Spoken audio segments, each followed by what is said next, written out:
TGR News, broadcasting from the State of Israel.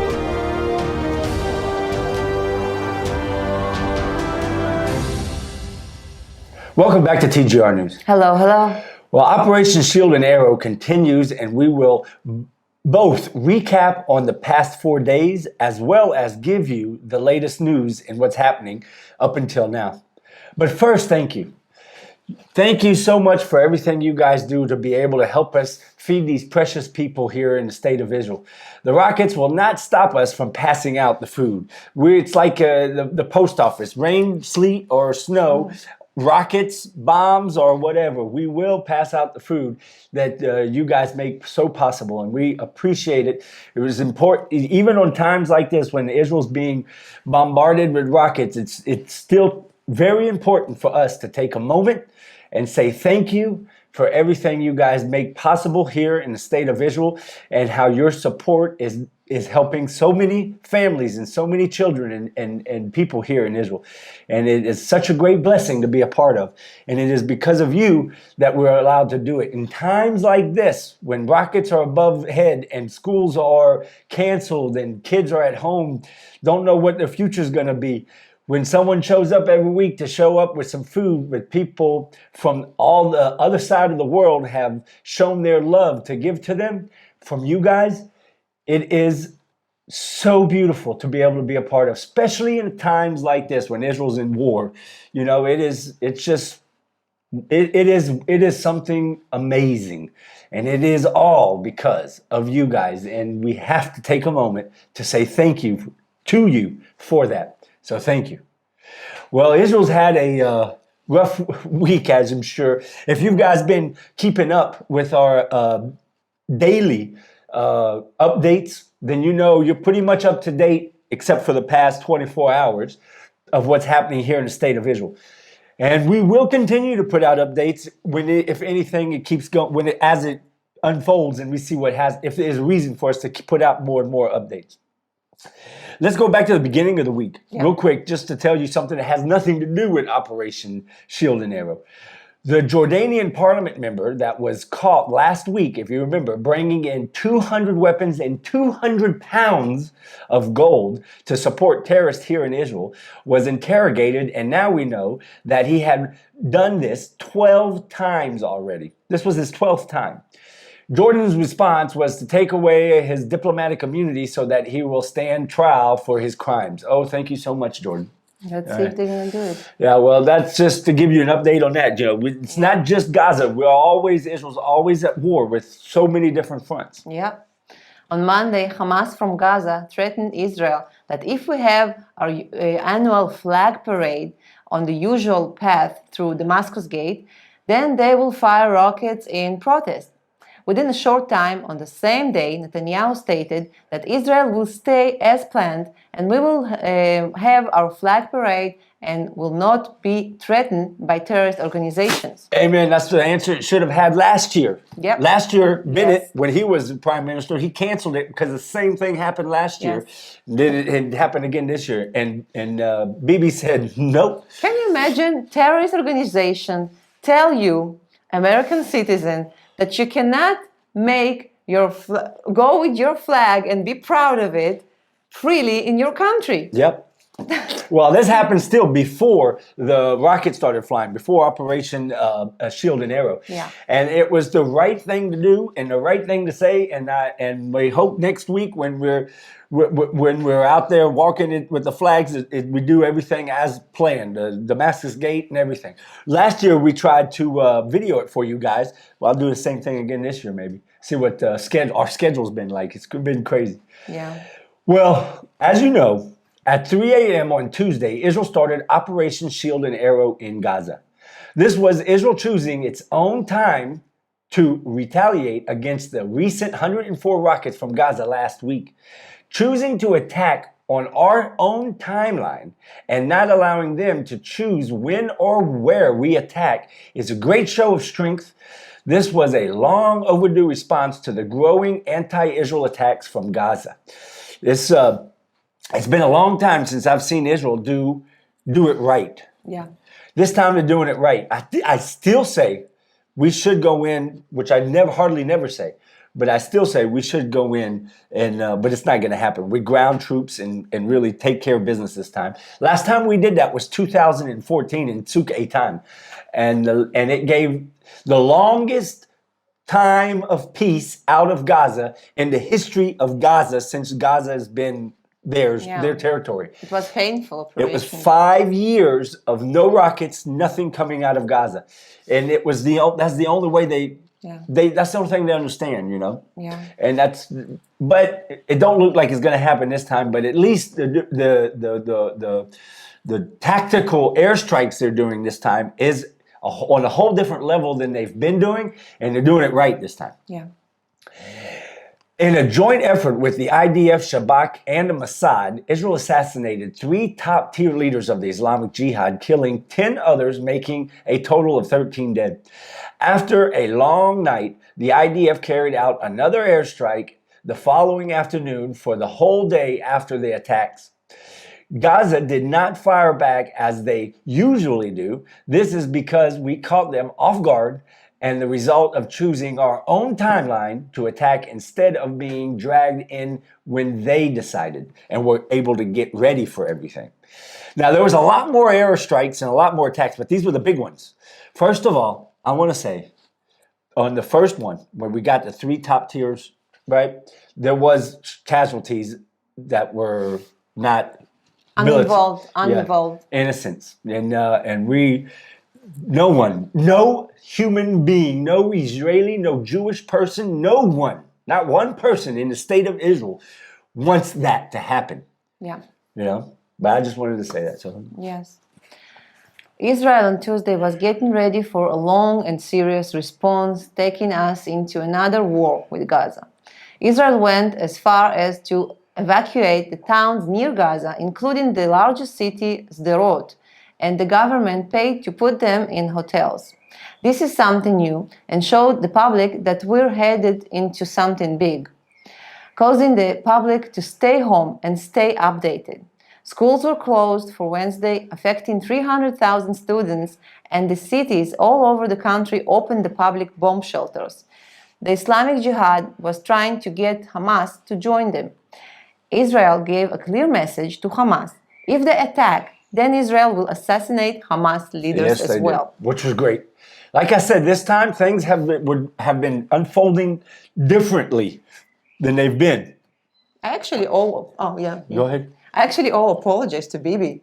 I was disappointed of him so much lately because he didn't respond, he didn't do things, and he was But he was planning. But yeah, he's like always. In the past, you see him, he's calm, and he have a poker face. He has show. A poker face, yes. And he doesn't show you his plans and everything. He lets the world and the country think like you, say, oh, he's not doing anything. While in the background, he's not, he knows time will tell the truth. Yes. That's why he sits that way, It's the truth shall set you free, When you know what's happening and you know that the truth's on your side, you have the privilege of sitting calmly while everyone thinks you're doing something wrong, right? Because time will tell. When they decided to do the strike, there was very small people involved in this because they didn't want it to leak. Because they needed the intelligence and a surprise, element of surprise to take out those 3 leaders, right? Which was the right thing to do. Well, also on Tuesday night, Netanyahu addressed the nation to tell the public that when he decided to attack Gaza, that he told the IDF generals to be ready for attacks from all fronts, meaning what what it means. Well, from the north and from the east, from Jordan, from Syria, from Lebanon, from Iran, be ready. It could happen. Then he went on to say that if anyone attacks Israel, that we will retaliate with great force. In the same broadcast, the Minister of Defense spoke to say that we never want to hurt anyone that was not directly connected to terrorist activity, but we cannot allow our enemies to continue to hide behind their civilians and citizens.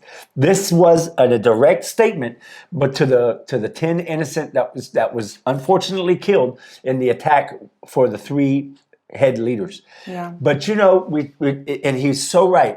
No one wants that. No one wants that, and it's so sad. Those poor people. It's so sad, but there's only so much you can take when the person is trying to kill you. They shoot at you. They try to kill you. They make all, and then they hide behind. Yeah. You know, Yeah. I take you and put you Yes. as my shield. And it's important to say that not every time we know exactly who is with them in their apartment. Yes. So sometimes we know and sometimes we don't. And many times IDF canceled operations Many times. when they see uninvolved around, like kids and women yes, around. Yes. And we canceled the operation right away. So many times that's happened. So- Israel shows the video of the pilots speaking. You know, even let the sound come through where the pilot says, "I see other people. I see children. I see this. Cancel. Abort Hold mission. fire. Abort mission." Yeah, Right. Yeah. Well, then Wednesday came, and at 11 a.m., Gaza began to fire rockets into Israel. Within a few hours, they fired over 400 rockets into Israel. The IDF took out dozens of terrorist cells in Gaza, while no Israeli was injured at all. One empty home was damaged, and as usual, the emotional damage to the children of Israel, like they do for 30 last years, the emotional damage of children of Israel, especially near Gaza area in the south. They just grow up with the constant fear and have to run few times a week, sometimes nights. They'd sleep in the shelters because they don't have enough time. They have 15 seconds to respond. Go back into our YouTube video library and check out a video. I believe, if I remember right, the name of it was "A Family Under Fire." It's a friend of mine from the IDF. We've been serving together for decades, and he lives in that area right near Gaza. You can see Gaza from his front door, and he was raised there in that area as a child. Now he's a grown man, married, and raising his own kids in that area. And it might give you some insight of what it's like for the people living there. It was so I mean, like you say, it's this emotional damage that's happening. I mean, it's untold. Who knows what exactly it's doing to the children that are always under fire. We left Gaza as a peace offer in 2005. And instead of taking the greenhouses and all the things they got, good things they got, we evacuated 8,600 people from there. Yes. And instead of make their little state there and make it thrive, because they have tons of money from the West and from Qatar, what they did is destroyed it, let Hamas over, and they fire on us from there.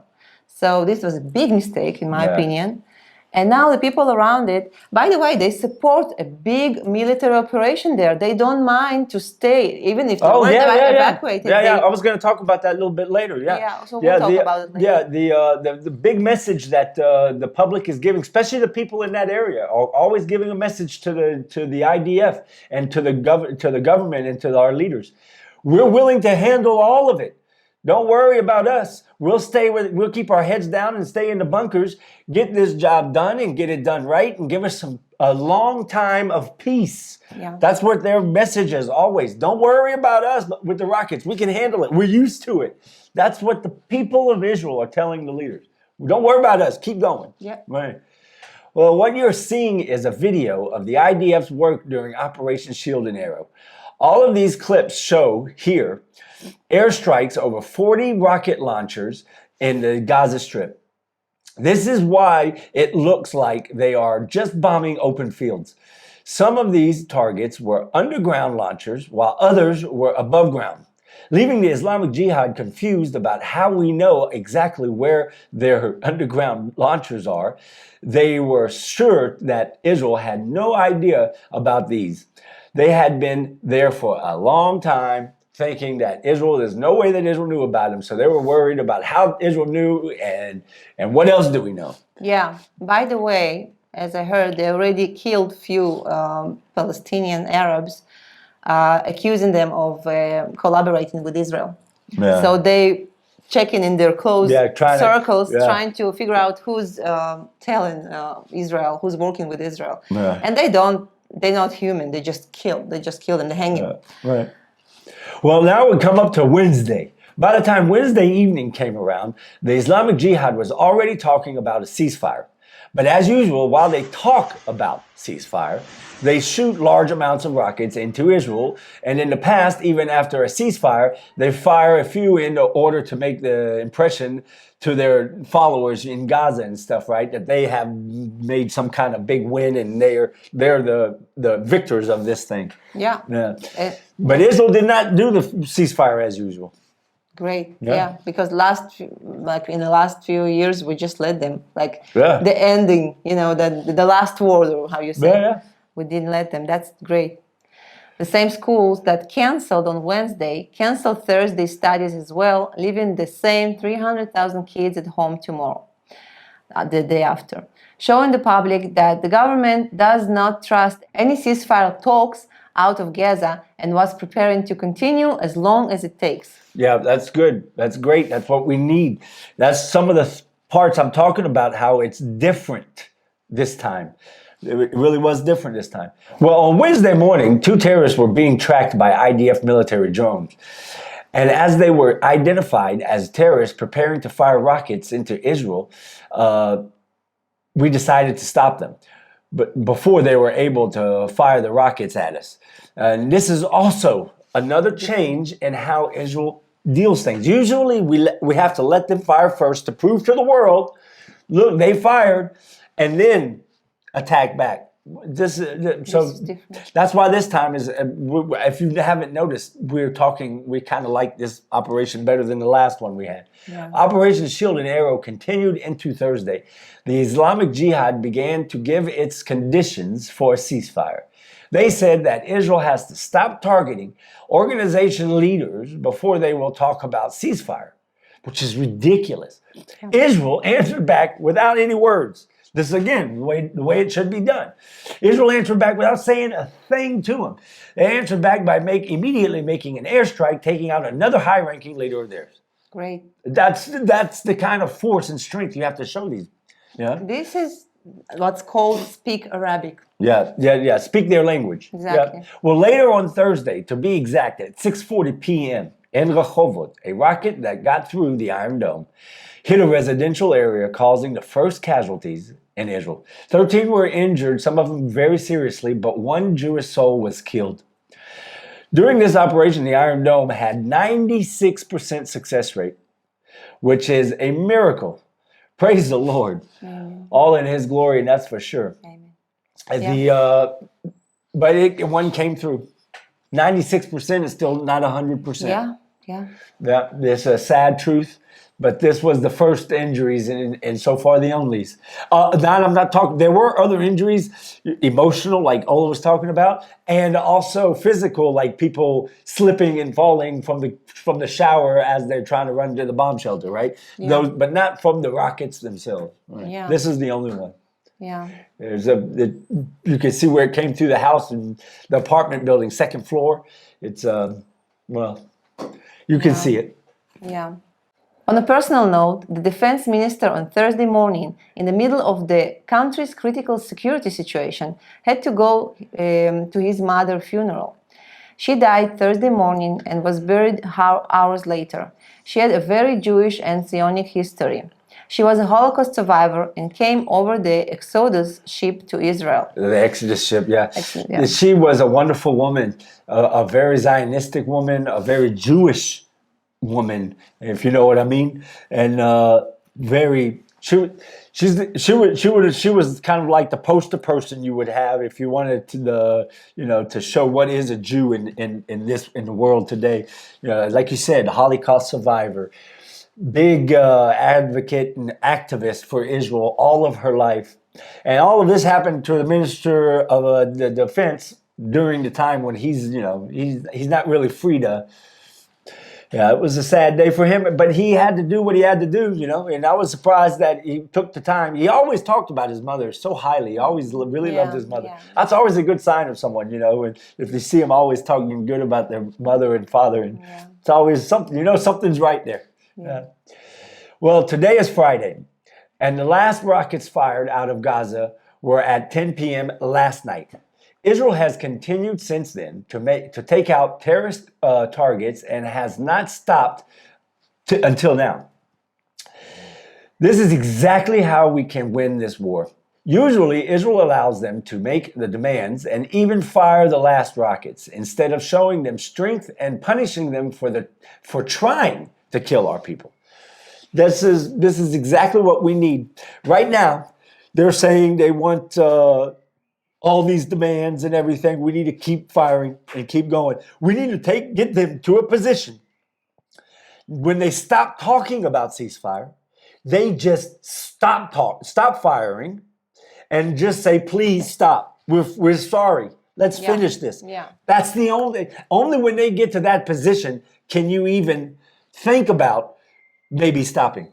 You can't let someone fire rockets at you and then they decide they want to stop a ceasefire and give you demands for their ceasefire. Yeah. You know, that's what Israel's been doing all these years. And we need to stop that cycle. And it looks like Bibi's doing that now. Yeah. Actually, we should have demands. Yes, we should demand the dead soldiers that they have and the two that are probably still alive. No one's for sure, but the two that are probably still alive, prisoners they have. Yeah, yeah. You know, and those are the demands we should be making, and a demand that if you should never fire again on the state of Israel, and if you do, it's over, it's done. We come in and we take you all out. Yeah, and we should stay by that. Yes, really do it. Well, you got anything you want to add? It's been a crazy week. Yeah, it's been a crazy week, and on a personal note, I want to add something. If you watch our updates, you know that I was in Ashdod, which is close by Gaza, exactly when it all started. I was in my mother. I met my mom. For upcoming wedding for wedding preparations. My sister's getting married. So right away when it started, I tried to take a train back to this area, Jerusalem area, and what happened is that we had to stop with the train because there were rockets fired towards us. To stop, lay down on the floor, and the feeling that you have is unimaginable. It's like you just like a duck that they can shoot you, you know. Or like we say in English, fish in a barrel. Yeah, and there's nowhere you can go. You just have to lay down and pray. And the people next to me, you can feel how scared and afraid they are. And thank you for your prayers. Thanks God, we're okay. And when we start traveling again, I saw the rocket was next to us, very close. It hit the land next to us, so we were safe. Praise the Lord. So what I wanted to say is I'm on social media a lot, and people have the stupidest comments I ever seen. Like, but those rockets don't hit you. Those rockets don't kill you. First of all, we had one casualty, but people don't understand, on the other side, they don't understand, especially Arabs with all the propaganda. Those are real rockets. It's not some toy rockets. And they're trying to kill us. And they're trying to kill us. They shoot from civilian areas in Gaza into civilian areas in Israel. Yes. It's a double war crime that they're doing. And the world is silent. UN is silent. It's like, I don't know. But anyway, it's the feeling of threat is real, and the fear is real. And the Iron Dome is our blessing, but also a curse, like you said, because some people just don't understand. They think like we protected, and no. And we're not, because we have Iron Dome or certain technologies, we're not allowed to retaliate. Exactly. Yeah. So I want to say thank you, first of all, that your prayers are so important. And again, share this video so people will understand the situation here, because some people just don't know. Right. Well, that's good comment. Absolutely. Well, don't forget to join us on thegoldenreport.com. And until next time. Shabbat Shalom. God bless.